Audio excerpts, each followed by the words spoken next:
Je dois lui faire un signe quand il enregistre.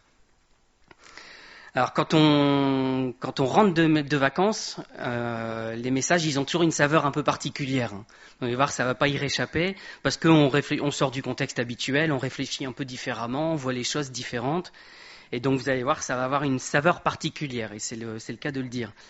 Donc on a eu la chance d'aller pendant 15 jours du côté de Saint-Nazaire.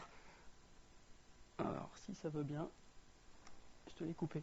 Donc Saint-Nazaire, c'est où? C'est là-bas en rouge, parce que sinon vous allez me dire, à la base on connaissait pas, on pensait que c'était parfaitement inconnu en France, jusqu'à ce qu'on parle avec Alain qui fait, mais je suis né là-bas, alors juste à côté. Dans le train, j'en parle avec des amis avec qui je prends le train, il fait, ah bah moi je vais là-bas à la rentrée, je suis muté en septembre. Et ah bah moi je vais à la Bolle tous les ans, c'est juste à côté. Bon, donc finalement c'était connu, c'est juste moi qui ne le connaissais pas. Mais bon voilà, je suis pas là pour vous raconter mes vacances. Donc Saint-Nazaire, c'est là, et voilà, c'est là-bas. Alors, on le connaît parce que des fois, Saint-Nazaire lui-même, il y a les chantiers navals, naval, pas navaux, il faut faire gaffe. Et il y a un message caché pour Raphaël. On parle du Croisic, des fois, Pornic, la Bolle, mais il y a un endroit que je pense qui est peut-être le plus connu finalement de là-bas, c'est là-bas. Oh non, Saint-Nazaire, Guérande. Et Guérande, c'est connu pourquoi? Voilà, donc vous voyez où je veux en venir. Voilà, ça aura une saveur particulière parce que à Guérande, il y a ça, les marais salants. Alors partent en gris parce que c'est la Bretagne. Voilà, donc mais c'est joli quand même. On a quand même eu l'occasion, mais j'ai pas encore trié mes photos, de faire le coucher de soleil sur les marais salants. C'est assez chouette. Et donc vous doutez du verset du jour. Voilà. C'est bien. Bon, normalement, vous ne connaissez pas tout ce que je vais dire, sinon je ne sers plus à rien. Voilà, le verset, c'est Matthieu 5, versets 13 à 16, donc, qui est archi connu. Vous êtes le sel de la terre. Mais si le sel perd sa saveur, avec quoi la lui rendra-t-on? Il ne sert plus qu'à être jeté dehors et foulé aux pieds par les hommes. Vous êtes la lumière du monde. Une ville située sur une montagne ne peut être cachée, et on n'allume pas une lampe pour la mettre sous le boisseau, mais on la met sur le chandelier, et elle éclaire tous ceux qui sont dans la maison. Que votre lumière luise ainsi devant les hommes, afin qu'ils voient vos bonnes œuvres et qu'ils glorifient votre Père qui est dans les cieux. Voilà, il y a beaucoup de choses à dire sur le sel, en fait. Mais on va se focaliser sur 2 points importants, en fait, et qui sont directement liés à ce texte-là. En vrai, il y a énormément de choses, parce qu'on a déjà parlé le mardi soir avec les sacrifices. Il y a la statue de sel, la personne qui a été transformée, la femme de Lot. Et il y a énormément d'occurrences du sel dans la Bible. Mais je voulais rester juste sur ce verset-là. Même s'il est connu, bon ben voilà, on va le reprendre et le creuser encore un petit peu. Alors, vous êtes le sel de la terre. Bon, alors première étape avec le sel, c'est quel goût? Parce que le but du sel, c'est de donner du goût, en fait. C'est lié à ça. Donc, ce qui est intéressant dans ce passage, c'est qu'on est le sel de la terre. Et pourtant, c'est du sel de mer, quelque part. C'est dans la mer qu'on va le récupérer. Le sel, initialement, il est dilué dans la mer. On peut se dire qu'il est dilué dans le monde, finalement. Il est très bien dans la mer, c'est sa place. Non, pardon, c'est l'inverse. Je ne dois pas vous dire c'est dans le monde, sinon je vais vous perdre dès le début. Voilà, la mer, c'est sa place en fait. D'accord ? Le ciel, il est très bien dans la mer, il pourrait y rester. C'est juste nous, on a choisi de l'extraire. Et quand on parle de la terre dans la Bible, c'est bien souvent lié aux habitants de la terre en fait. Quand on dit vous êtes le sel de la terre, c'est pas vous êtes le sel du sol, de la terre ou de la tourbe ou de je sais pas ce qu'il peut y avoir par terre. Mais vous êtes le sel des habitants de la terre. Vous donnez un goût particulier à ceux qui habitent la terre. Mais le goût de quoi? Le goût de la mer, du coup. On donne à la terre le goût de la mer, ou le goût du ciel, on pourrait dire. Mais on voit mal comment dire du sel du ciel, mais on donne un goût différent normalement. Et aux gens de la terre, on donne un goût du ciel, parce que c'est une nature qui est différente. Alors, on va voir que... Le sel, en fait, à la base, il ne devrait pas avoir de goût propre. En tout cas, le principe, c'est pas qu'on sente que du sel dans la nourriture. Alors nous, on y va peut-être un peu lourdement sur nos aliments, mais on ne devrait pas. Maintenant, on a bien retenu le manger trop salé, trop sucré, trop je sais plus quoi, trop gras. Mais normalement, on met juste ce qu'il faut de sel et ça relève le plat. Mais le sel en lui-même ne devrait pas noyer le plat, on ne devrait pas sentir que ça. Alors pourquoi ? Parce que le sel, c'est un exhausteur de goût.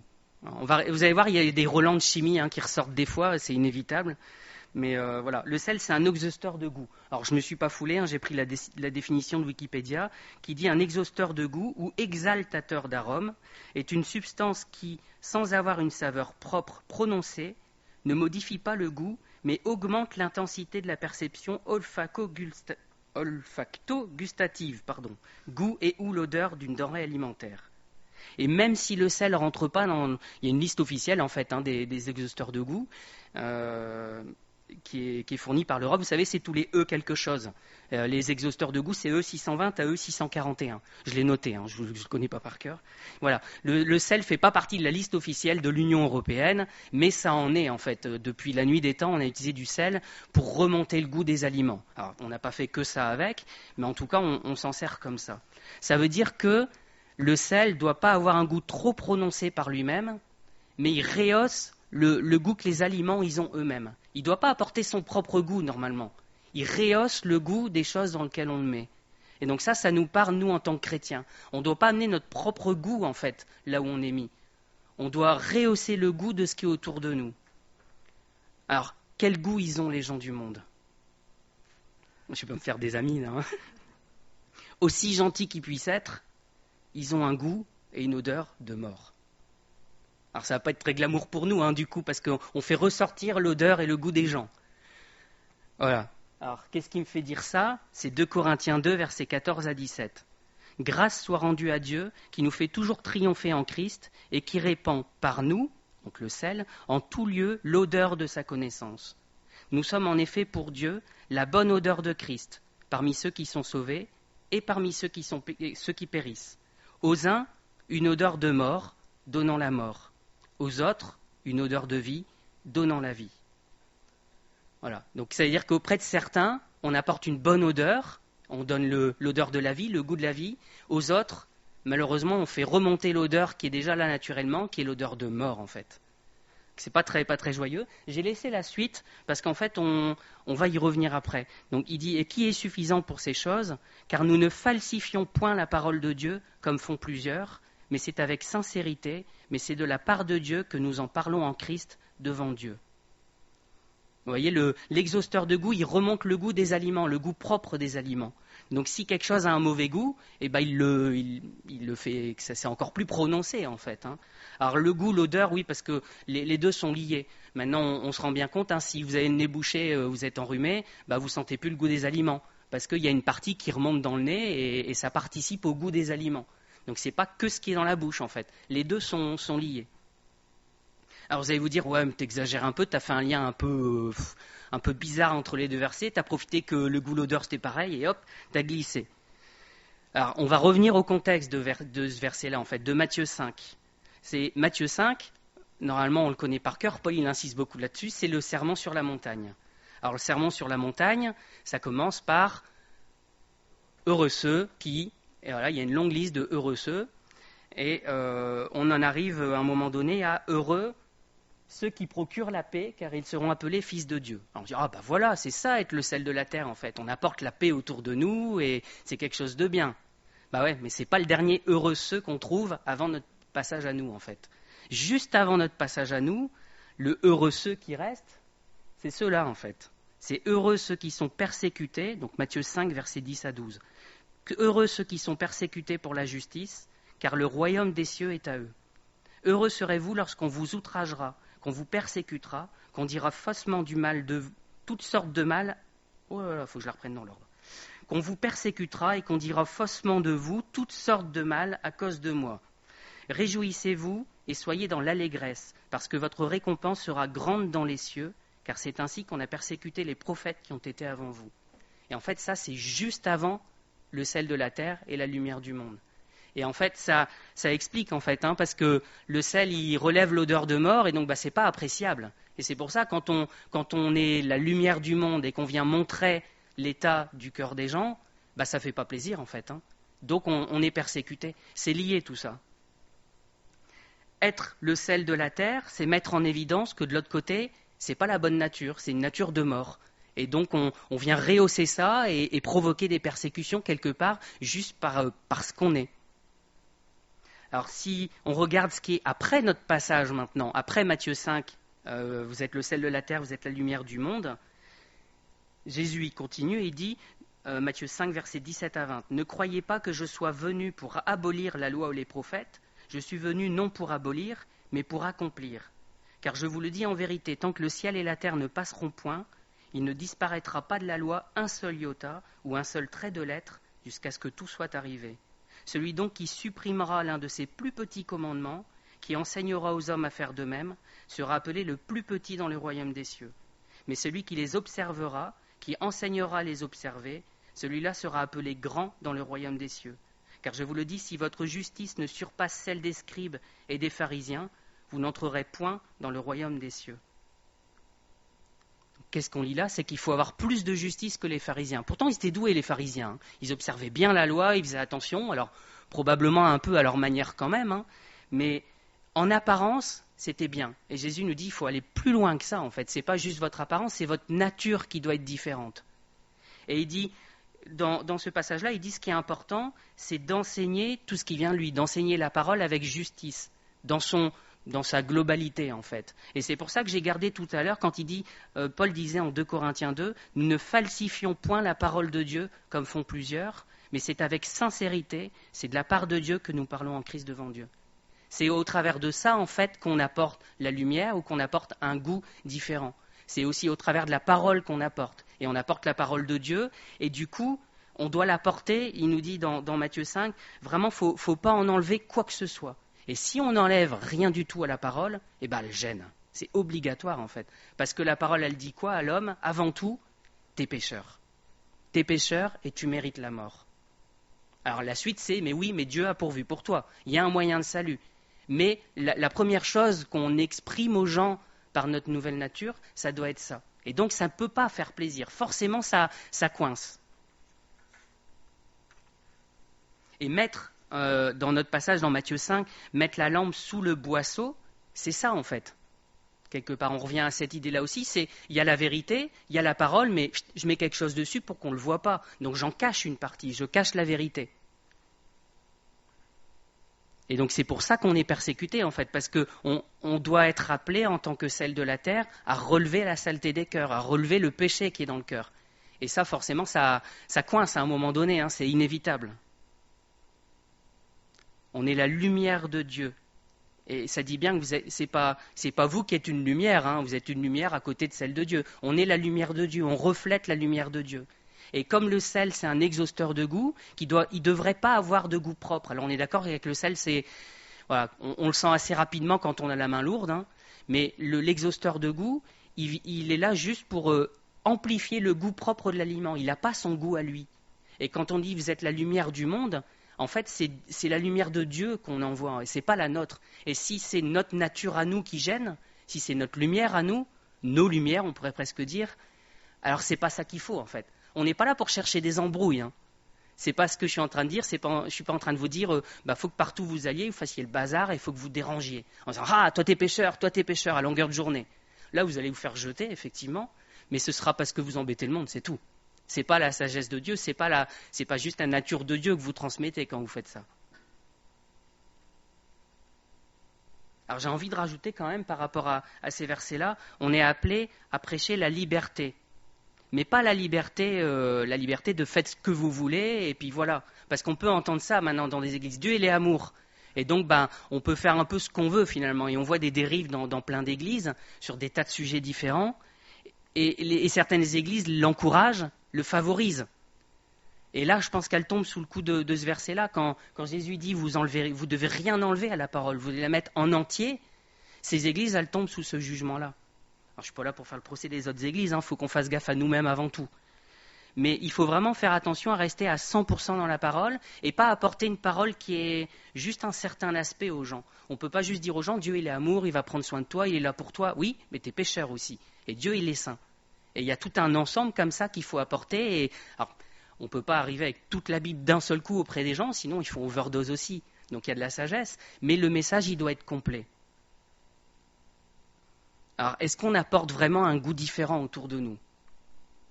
Parce que quelque part, je vais peut-être parler d'expérience, Mais on aurait peut-être tendance à vouloir passer un peu inaperçu. On dit, bon, on est chrétien, je témoigne par mon comportement, c'est bien, et puis voilà, j'essaye de pas trop faire de grabuge. Mais je pense qu'on se trompe quand on fait ça. Parce que c'est pas à ça qu'on est appelé à rayonner du Seigneur, à témoigner dès que possible et pas à être le plus discret possible. Soyez le plus discret possible, ça se trouve pas dans la Bible, je pense pas. Donc voilà, alors peut-être pour mon propre cas, mais il doit y en avoir d'autres comme ça. Hein. On a peut-être tendance aussi à pas vouloir être pris pour des fous, parce qu'on a encore trop notre idée de voilà, il y a les choses, elles sont bien carrées, elles sont bien rangées, elles sont bien ordonnées. Bah ouais, mais les choses de Dieu, elles sont pas exactement comme ça, donc c'est tout. S'il faut passer pour des fous, c'est biblique aussi en fait. Hein. Alors, est-ce qu'on apporte un goût? Ça c'est notre première question. Et si oui, qu'est-ce qu'on apporte comme goût? Malheureusement, le goût et l'odeur qu'on apporte à toute une partie des gens autour de nous, c'est l'odeur de la mort, c'est le goût de la mort. Donc c'est pas joyeux pour nous, mais il faut juste être au courant que c'est ce que le Seigneur veut faire pour nous. Et quand on sait que le Seigneur, c'est ce but-là qu'il a, parce que son but, c'est d'être glorifié. Et ça, c'était la suite de Matthieu 5. Alors, je ne sais pas si je l'ai recité quelque part dans mes diapos, dans mes transports. Matthieu 5, le verset 16, c'était que votre lumière luise ainsi devant les hommes, afin qu'ils voient vos bonnes œuvres et qu'ils glorifient votre Père qui est dans les cieux. Alors, c'est pas juste qu'ils voient qu'on fait des choses bien et disent « Ah, c'est bien, Dieu, il est bien, il fait des bonnes choses. » Je pense que vraiment, quand on parle de sel de la terre et de lumière du monde, on montre le péché. Et chez certaines personnes, ça va déclencher des gens qui se tournent vers Dieu et qui obtiennent le pardon de leurs péchés. Et ça glorifie Dieu. Alors, la deuxième partie de notre Matthieu 5, c'est « Si le sel perd sa saveur, avec quoi le lui rendra-t-on » La lui rendra-t-on, pardon. Je l'avais peut-être. Ouais, vous êtes le sel de la terre, mais si le sel perd sa saveur, avec quoi la lui rendra-t-on? Est-ce qu'un chrétien il peut perdre sa saveur? Je ne vais pas glisser dans est-ce qu'un chrétien peut perdre son salut, hein, mais on n'est pas loin sur la question. Je pense que pour avoir la réponse, il faut lire la suite en fait. Hein. C'est souvent comme ça dans la Bible. La suite des propos de Jésus, elle nous donne la réponse. Il dit, avec quoi la lui rendra-t-on? Il dit en fait, elle est plus bonne qu'à être jetée et être foulée aux pieds. Elle n'est plus bonne qu'à jeter à la poubelle, on pourrait dire dans notre langage moderne. Il ne sert plus qu'à être jeté dehors et foulé aux pieds par les hommes. On a l'impression que la réponse c'est non. On ne peut pas rendre la saveur au sel s'il l'a perdu. Mais en fait, je pense que le sel, il ne peut pas perdre sa saveur s'il reste du sel. En fait, le goût du sel, il vient de quoi? Il vient de sa nature. Il ne fait rien de particulier, c'est-à-dire c'est inerte. Il n'y a rien dans du sel. C'est très simple en plus chimiquement. Mais le fait qu'il soit sous cette forme-là, qui est, je sais pas, ces atomes-là, cette structure-là, fait que ça a ce goût-là. Et si vous dénaturez le sel, si vous lui mettez des impuretés dedans, là oui, il va perdre son goût. Mais la nature de sel fait que ça a du goût de sel. On peut difficilement faire autrement en fait. Hein. Et nous, notre nature fait qu'on doit avoir un goût particulier. Et si on n'a plus ce goût-là, c'est pas qu'on l'a perdu le goût et qu'on ait un sel qui est bizarre, qui a un drôle de goût. C'est juste qu'on a été dilué dans autre chose ou qu'on nous a transformé en autre chose en fait. Alors, on va revenir du coup à comment on obtient du sel. Parce que forcément, à Guérande, c'est ça qu'on voit. Bon, j'ai pas fait tous les... Moi, je suis pas rentré faire les expositions et tout ça.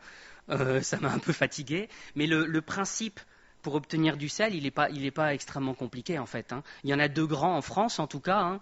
C'est un par extraction. On va les creuser dans les galeries hein, et on va le récupérer sous forme de blocs comme des roches. Ou alors, on va injecter des liquides et le faire remonter par liquide. Ou par évaporation dans les marais salants. Et c'est ça qu'ils font à Guérande, c'est ça qu'ils font dans plein de marais en fait. Hein. Y a d'autres techniques, mais c'est pas très utilisé en France et c'est pas forcément le but ici. Mais les grands principes, c'est ça. Et l'évaporation dans les marais, je trouve qu'elle a été intéressante à regarder. Parce que qu'est-ce qui se passe dans les marais? On fait rentrer de l'eau de mer qui est chargée en sel, et puis on la laisse s'évaporer partiellement, et ça va dans des bassins qui sont de plus en plus concentrés, jusqu'à arriver au dernier, où c'est tellement concentré que le sel, il cristallise, ou il tombe, il précipite au fond, et on peut le récupérer. Et il y a tout un jeu comme ça, le paludier, il conduit l'eau, et il ferme ses réservoirs, il ferme ses bassins, il laisse un certain temps à évaporer, mais voilà, et il y a vraiment tout un savoir-faire de la personne pour à la fin récupérer le sel. Et c'est quoi la précipitation? C'est quoi la cristallisation? C'est qu'à un moment donné, il y en a trop dans l'eau. Et comme il y en a trop, l'eau ne supporte plus et l'évacue d'une certaine manière. Et donc les deux se séparent parce que ce n'est pas compatible. Et alors c'est un arrondi, mais globalement, dans 1 litre d'eau, à 20 degrés, vous mettez 360 grammes de sel. Alors ça change avec plein de trucs, ça change surtout avec la température. Si vous faites bouillir votre eau, vous pourrez en mettre un peu plus. Si vous mettez autre chose que de l'eau, vous pourrez peut-être en mettre plus ou moins, ça dépend des choses. Mais l'eau, c'est comme ça, c'est 360 grammes par litre. Et donc, quand ça dépasse, ça tombe au fond en forme solide, en fait. Et vous ne pourrez pas dépasser de cette valeur-là. Et donc, si vous faites le jeu chez vous, quelque part, de prendre un récipient avec de l'eau, vous le mettez en sel, vous le chargez bien, vous le faites chauffer jusqu'à ce que tout soit solubilisé. Si ça ne veut pas, vous virez le sel qu'il y a au fond, vous en avez vraiment de trop, et vous laissez refroidir. La limite de solubilité, elle redescend tout doucement, et donc même si au début, l'eau, elle tolérait, 380 grammes par litre, quand ça va refroidir, on va retomber tout doucement vers les 360. Et donc, elle ne peut pas tolérer d'avoir autant de sel, et le sel, il va retomber au fond. Il va réapparaître au fond. Si ça se fait assez lentement, vous aurez même des jolis cristaux de sel. C'est assez sympathique à faire, et c'est comme ça qu'on fait pour cristalliser pas mal de choses en chimie, en fait. Et le chrétien, ça devrait être pareil. Le chrétien, alors il y a peut-être un certain stade aussi, parce que nous, on va dire on est chrétien ou on ne l'est pas. Il y a toute une palette, en fait, de gens qui s'approchent du Seigneur, qui sont un peu loin, qui s'en rapprochent, et passer un certain stade, c'est plus compatible avec le milieu ambiant, et il y a une séparation qui doit se faire, en fait. Et notre nature n'est pas compatible avec celle du monde. Un tout petit peu, un petit peu ça peut passer. Mais passer un stade, ça ne peut plus. Et en fait, on est appelé à passer ce stade-là où on n'est plus compatible avec le monde. Et donc le monde nous rejette et ça se sépare, il y a une partie solide, une partie liquide. Et je crois assez régulièrement, alors notre concentration doit fluctuer aussi en fonction des moments, si on peut dire, mais assez souvent, on n'est pas assez concentré en nature de sel, on va dire, concentré en sel, et donc on reste dans le milieu ambiant sans problème, en fait. Il ne nous rejette pas parce que c'est pas gênant à cette concentration-là. Et je veux nous encourager à être concentrés, en fait, à être concentrés en sel, je ne sais pas si je vais vous le dire comme ça, mais pour qu'à un certain stade, on soit plus compatible. Et c'est à ça qu'on doit arriver, en fait. Donc ça, c'est comment on obtient le sel. Et le sel, je le dis quand même, pour être sûr qu'on se comprenne bien, c'est la nature céleste, c'est la nature de Dieu. Et donc, elle n'est pas compatible avec la nature humaine, elle n'est pas compatible avec la chair, avec ce qui est dans le monde. Donc forcément, ça va se séparer. Alors vous allez me dire, ouais, mais il y a un certain, il nous apprécie quand même. Oui, il nous apprécie, mais jusqu'à un certain stade, encore une fois. Dans notre vie, c'est vrai que quand on a un chef, il est content si on est chrétien quelque part, qu'il le sache ou pas d'ailleurs, mais on fait bien notre travail finalement. On essaye de bien faire les choses, on est honnête, on est sérieux, on est rempli d'amour avec nos collègues, on est des modèles, et donc ça dérange pas. Mais à passer un stade, il y a la parole qui ressort, et ça, tu nous embêtes avec tes trucs, et ça coince. Et donc il y a nécessairement un moment donné où, même si ce n'est pas par la parole orale, mais on doit transmettre la nature de Dieu autour de nous, la lumière de Dieu, et ça doit coincer. Si ça ne coince pas, c'est qu'on n'est pas encore assez concentré. Alors je suis en train de vous expliquer qu'il faut chercher des embrouilles un peu en fait. Mais si on vit normalement et qu'il n'y a aucun problème là où on est, alors que ce n'est pas un milieu chrétien, ce n'est pas normal en fait. Ça ne peut pas être comme ça. Alors, il ne s'agit pas, je vous dis, d'aller embêter le monde et dire « Ah, voilà, toi, tu devrais être comme ci, tu devrais être comme ça. » C'est pas ça. Mais notre nature même, elle doit coincer. Comme il dit Pascal, souvent, on ne devrait pas avoir besoin d'ouvrir la bouche pour témoigner. C'est juste notre nature qui est différente et qui doit témoigner d'elle-même. Mais des fois, ça passe par ce qu'on dit. Il n'y a pas de règle à 100%. Alors, une fois qu'on obtient le sel, on est tranquille, voilà, il n'y a plus qu'à le stocker et puis c'est fini. Non. Dans les marais salants, ça va plus loin que ça, en fait. Et c'est pour ça qu'ils s'organisent après en coopérative, parce qu'il y a tout un travail de purification du sel. Et c'est ça que j'aimais bien dans cette image du sel, c'est qu'une fois que vous l'avez obtenu, en fait, il n'est pas pur au début. Et donc, il y a tout un travail pour l'obtenir de la manière la plus pure possible. Et c'est un peu comme ça, finalement, avec le Seigneur. On voit qu'il y a passé un stade, il y a une séparation, et on voit que la nature est différente. Mais derrière, il y a encore un travail, en fait. Et ça, c'est ce que Manu il développe souvent autour de la sanctification. Cette sanctification, c'est la mise à part. C'est le fait d'être purifié, de continuer à être purifié pour rapprocher le plus possible des 100%. Donc le sel, en fait, c'est quoi la purification du sel ? C'est le débarrasser de tout ce qui n'est pas du sel. Et dans le cas du sel, c'est même le débarrasser de son eau. Alors, on ne va pas glisser trop loin les images, parce que l'eau dans la Bible, c'est pareil, ça a tout un sens. Donc on va se retrouver avec deux images qui se contredisent. Mais si on veut être à 100% du sel, on est obligé de se débarrasser de tout pour obtenir que du sel à la fin. Alors le sel, on le resolubilise, on le filtre, on le recristallise dans d'autres conditions pour obtenir un sel le plus pur possible. Et après, il est séché. Il est séché pour virer jusqu'aux 2 derniers pourcents d'eau qu'il y avait. Parce que si on file du sel avec un peu d'eau, une fois qu'il y en a un petit peu, il y en a beaucoup en fait. Parce que l'eau a la croche, et il va finir par absorber toute l'eau du coin. Et quand vous allez en mettre dans votre nourriture, ça ne sort plus du flacon. Voilà, quand on garde trop longtemps du sel, c'est pareil. S'il est maintenu comme ça et qu'on ne fait plus aucun traitement dessus, il finit par réabsorber l'humidité. Et donc dans nos vies, c'est pareil. On ne peut pas se dire, je vais avec le Seigneur, il va me purifier à 100%, puis après, voilà, je suis tranquille, je peux attendre. Non, parce qu'il y a de l'eau autour et que ça finit par réabsorber. Donc c'est un travail continu de le sécher, de continuer à le sécher pour obtenir un bon sel duquel les gens ils soient contents en fait. Quand Dieu il nous purifie, c'est pour obtenir que sa nature. Et tout ce qui n'est pas sa nature, ça doit sortir en fait, parce que sinon le sel il n'est pas pur. Et je pense que ce que je vous ai dit, quand il dit est-ce qu'on pourra rendre au sel sa saveur, il perd sa saveur s'il y a plus 100% de la nature de Dieu. Et au moins il y a de la nature de Dieu, au moins ça a le goût de Dieu en fait. Donc je veux nous encourager à nous mettre devant le Seigneur et dire Seigneur, continue ton œuvre en fait, continue à me sanctifier, continue à me purifier. C'est pas rigolo, le sel il est quand même sacrément maltraité avec toutes les opérations qu'on fait dessus, mais c'est pour le rôle qu'il a. Et donc nous on a un rôle aussi d'apporter un certain goût, une certaine odeur dans le monde, même si c'est une odeur de mort, mais c'est notre rôle. Et donc le Seigneur veut nous purifier pour ce rôle qu'il a pour nous. Alors est-ce qu'on veut bien ça ?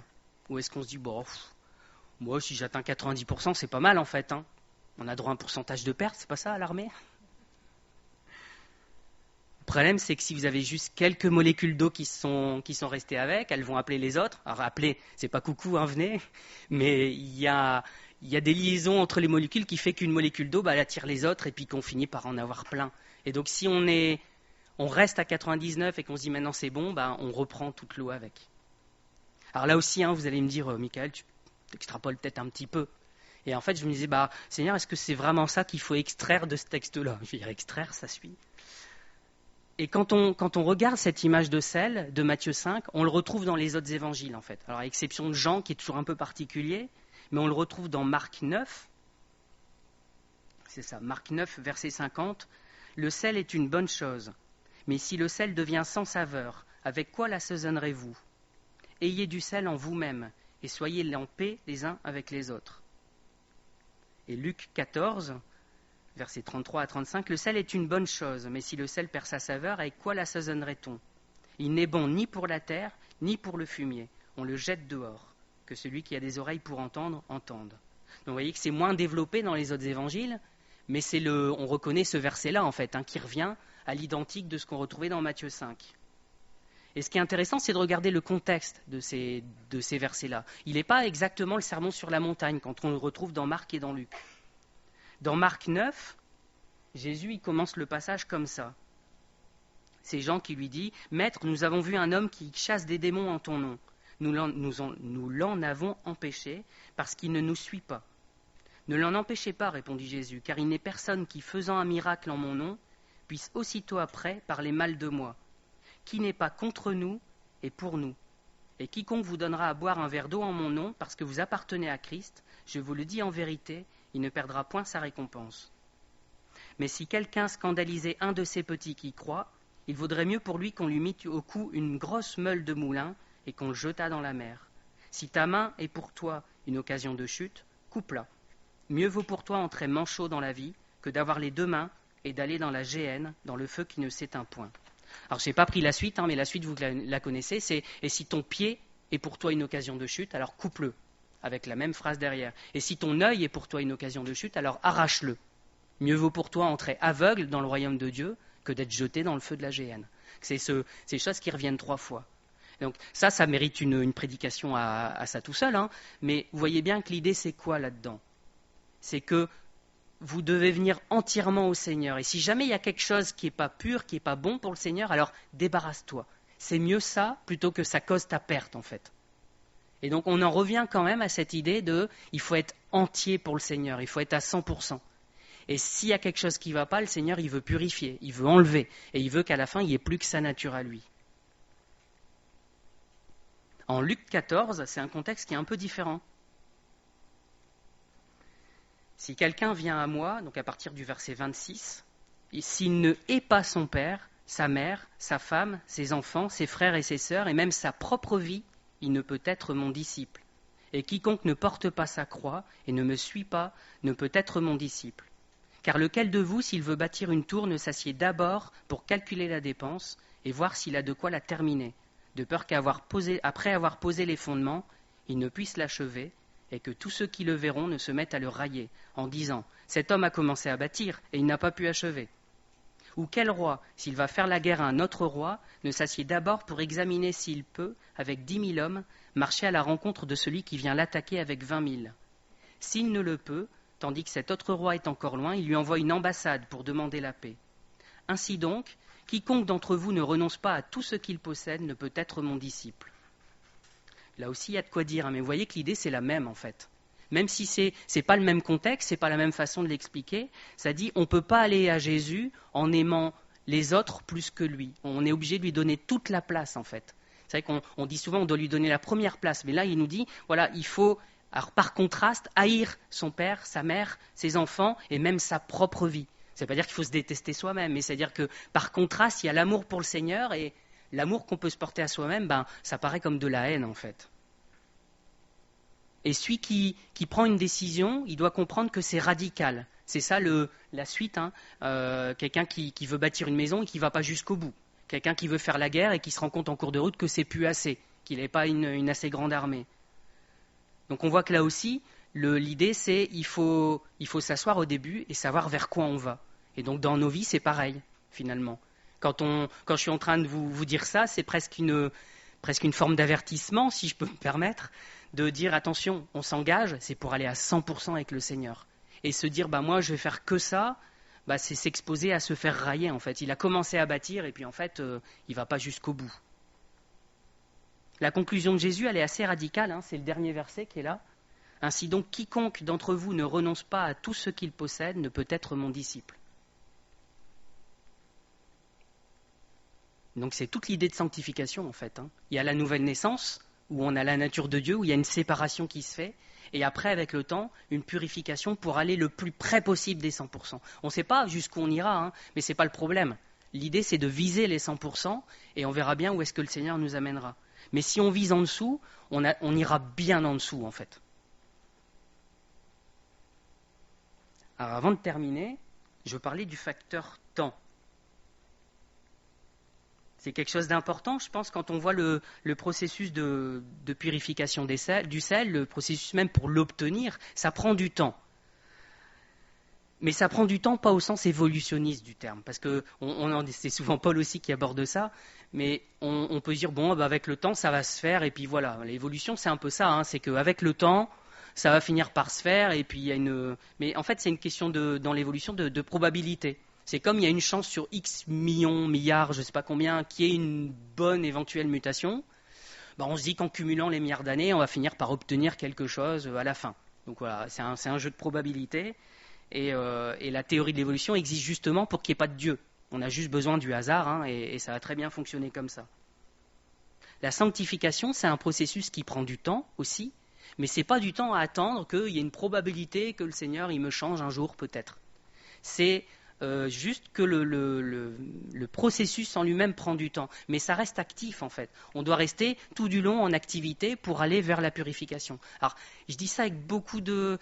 je suis un peu embêté de le dire comme ça parce qu'on pourrait se dire c'est mon activité qui fait que je vais aller vers la purification. Mais non, c'est le Saint-Esprit qui travaille en nous. Mais nous, on doit rester à l'écoute en fait. On doit rester opérationnel quelque part et prêt à obéir à ce qu'il nous dit au fur et à mesure. Donc ça prend du temps, mais ce n'est pas une question d'évolution. En Jacques 1, versets 2 à 4, « Mes frères, regardez comme un sujet de joie complète les diverses épreuves auxquelles vous pouvez être exposés, sachant que l'épreuve de votre foi produit la patience. Mais il faut que la patience accomplisse parfaitement son œuvre, afin que vous soyez parfaits et accomplis sans faillir en rien. » Donc là, on retrouve aussi l'idée du sel qu'on va pousser jusqu'au bout pour avoir le 100% à la fin. Donc pour être parfait et accompli sans faillir en rien. Mais il y a une notion de patience, il y a une notion de temps. Alors, pourquoi est-ce qu'on ne ressemble pas à Dieu à 100% tout de suite? Ce serait plus simple en fait. Il nous change notre nature et puis voilà, 100% direct, c'est réglé. Il y a plein de raisons. On en a déjà abordé un mardi soir, on peut parler longtemps là-dessus. Il y a l'une des raisons, effectivement, c'est notre péché qui fait ça nous tire vers le bas et qu'on n'obéit pas toujours comme il faudrait au Seigneur. Et donc ça prend plus de temps que prévu. Après, le Seigneur nous a créés aussi avec un besoin d'apprendre les choses dans le temps. On ne peut pas juste lire un dictionnaire et le connaître à 100%. Il va falloir lire pas mal de fois pour connaître le dictionnaire par cœur. Ça va être compliqué, c'était peut-être pas la meilleure image, mais voilà, dans tout ce qu'on fait, on a besoin de temps parce que ça s'ancre tout doucement dans notre mémoire et parce qu'on le met en pratique derrière. C'est un défaut qu'on peut avoir assez facilement. Quand j'ai voulu apprendre la photo ou un langage informatique, qu'est-ce qu'on fait maintenant? On va sur YouTube, on regarde des vidéos, on regarde des cours, et puis on regarde. C'est un peu on fait presque overdose en fait à la fin. Puis à la fin, on peut se dire, voilà, j'ai tout regardé, c'est bon. Alors, que ce soit pour la photo ou pour du code, mais le code, c'est encore plus traumatisant, je trouve. Vous mettez devant votre truc pour écrire votre code, et puis là, je fais... par quoi je commence, en fait? Puis après, vous avez des problèmes de partout, et puis, oh là là, mais je pensais que j'avais compris, en fait. Mais non, vous n'avez pas compris. Et c'est quand vous galérez derrière que vous commencez à comprendre comment ça marche, que vous trouvez des solutions, et que vous apprenez vraiment. Et c'est un peu ça le verset de Jacques, en fait. Il dit « Regardez comme un sujet de joie complète les diverses épreuves auxquelles vous pouvez être exposés. » Parce que c'est les épreuves qui font qu'on galère et qu'on apprend. Parce que c'est les épreuves, le côté pratique, en fait, qui fait que ça rentre dans nos vies, qu'on le met en pratique et que ça s'inscrit comme ça. Et si on ne le met pas en pratique, vous avez beau avoir vu les vidéos du monde, tous les livres du monde, ça reste pas, en fait. C'est un peu comme du bachotage, avant les examens. On lisait, voilà. Au jour de l'examen, on le sait, et le lendemain, il doit déjà rester, 50%, le surlendemain 25%, et au bout de pas longtemps, il ne reste plus rien. Parce qu'on l'a appris juste pour ce moment-là, on a vraiment bourré, mais c'est pas rentré par la pratique. Et c'est tout l'idée des cours et des profs, en fait, c'est qu'on donne des exercices pour que ça rentre et pour qu'on le pratique. Comme ça, normalement, ça reste à la fin. Les semences, je pensais aux semences en fait. Alors c'est pas l'image de Matthieu 5, mais quelque part la semence, elle a déjà la bonne nature en elle-même. On la plante, mais elle ne porte pas du fruit comme ça, 100%, ce serait génial. Il n'y aurait plus besoin d'agriculteurs quasiment. Il suffirait de mettre les hop, et puis voilà, je récupère tout de suite. On vendrait plus que les graines en fait. Mais non, ça prend du temps. Ça prend du temps, et pendant ce temps-là, c'est pas que la plante, il se passe rien. C'est une croissance qui continue, et à la fin, on obtient le fruit. Donc, vous voyez qu'il y a beaucoup de choses qui prennent du temps, mais pas du temps à attendre. C'était sur ça que je voulais insister. La question maintenant, c'est quel degré de sérieux on a avec le Seigneur. Jusqu'où on veut aller. Je reviens à mes 100%, c'est un peu lourd, mais est-ce qu'on veut bien aller jusqu'à 100% avec le Seigneur? Ou est-ce qu'on... c'est une vie de chrétien, juste ce qu'il faut en fait, pour dire moi je suis sauvé, j'en ai pas besoin de plus. Mais en fait, on ne peut pas s'arrêter là. On ne peut pas s'arrêter à moi je suis sauvé, j'ai rien besoin de plus. Si on en est là, c'est qu'on n'a pas compris comment il est le Seigneur et ce qu'il veut faire. Dire que les choses prennent du temps, ça nous rassure aussi, parce que des fois on pourrait dire des fois le niveau du Seigneur il est là et j'y suis pas encore. C'est pas grave, ça va prendre du temps. Mais c'est pas nous qui dosons ce temps-là normalement. On doit pas dire Seigneur, moi je vise la perfection, mais pas avant dans 40 ans. 40 ans, je ne sais pas si je serai encore vivant, je ne sais pas si le monde sera encore là d'ailleurs. Mais voilà, c'est pas nous qui gérons en fait l'intervalle de temps. On sait que ça va en prendre, mais l'idée c'est que ça aille le plus vite possible quand même, si on peut. Si ça va vite, c'est bien aussi. Ça arrive souvent entre collègues. Tu me fais ça, ouais. Puis après tu rappelles et puis alors, ça va vite, c'est bien aussi. Ouais, mais là je galère. Mais le Seigneur, il n'est pas comme ça avec nous. Il ne nous appelle pas pour nous mettre la pression en disant si ça va vite, c'est bien aussi. Mais Son cœur, c'est quand même qu'on porte du fruit.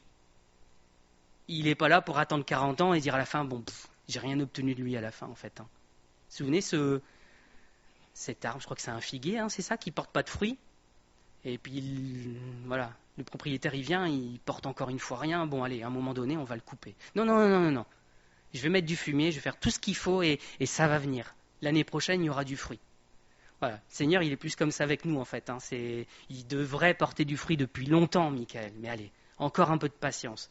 Mais il y a un moment donné où la patience, elle sera arrivée à échéance. Je vais m'arrêter là, presque l'heure. Je vais juste relaisser encore une fois les questions que je vous ai posées depuis tout à l'heure. Hein. Est-ce qu'on apporte un goût, une odeur particulière ? Qu'est-ce que c'est cette odeur ? Est-ce qu'on apporte bien une odeur de mort autour de nous ?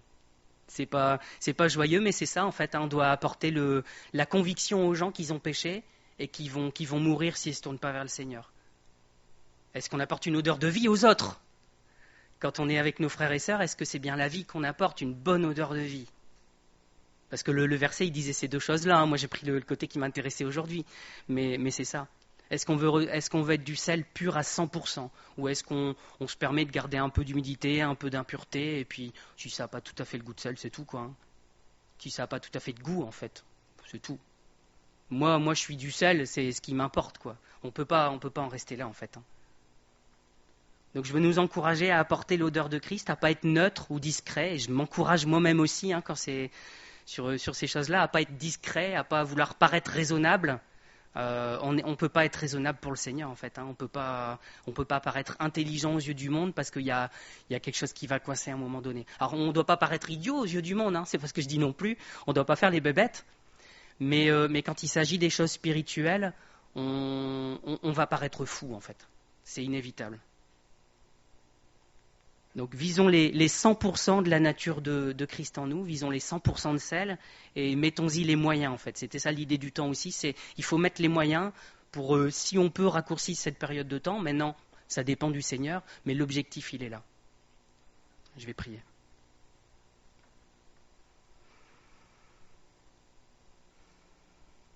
Seigneur, tu veux qu'on soit le sel de la terre, la lumière du monde aussi.